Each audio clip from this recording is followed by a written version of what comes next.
George Wallace has built his political career on the premise that the one who talks the toughest goes the furthest. Once again in Florida, he is attempting to reduce political dialogue to the lowest common denominator, pandering to the emotions and fears of the voters. It's time that we rejected, once and for all, George Wallace's brand of demagoguery. George Wallace must be exposed for what he really is. Not a populist, but a phony populist. Not a spokesman, but a double talker. He says that the issue is busing and not integration. But when the issue was segregation, George Wallace bused children throughout the state of Alabama. George Wallace says he's for the little guy. But each time it came down to the crunch in Alabama, he sided with the interests of big business. If you have any questions, I'll try to answer them.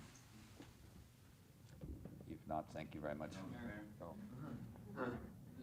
the unknownness of Mr. Wallace's debate, you have been successful in lining up debates with many of the others.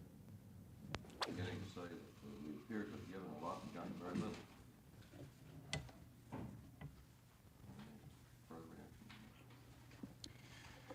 Well, I think that what came out of it was about what should have been expected myself. I think that if we're going to have normal relations with China, that it's clear that something had to give on the number one question that the Chinese have, which is the issue of Taiwan. Nothing is more important to that country, and that should have been known and understood after the result in the United Nations.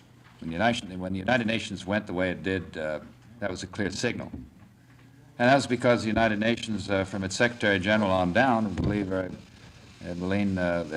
firmly that, juridically, that you could have no other solution to China. Mayor? Yeah. Excuse me, the questions on... Rather serious. What has it meant to your campaign? What are you not able to do that you very much want to do? Well, if we're going to mount any kind of a last week television and radio campaign strategy that would be paid for, it's put in jeopardy. We're not sure that we're going to be able to pay for it, but we're trying. We're working. Do you expect the closing 2 weeks of the Florida campaign to really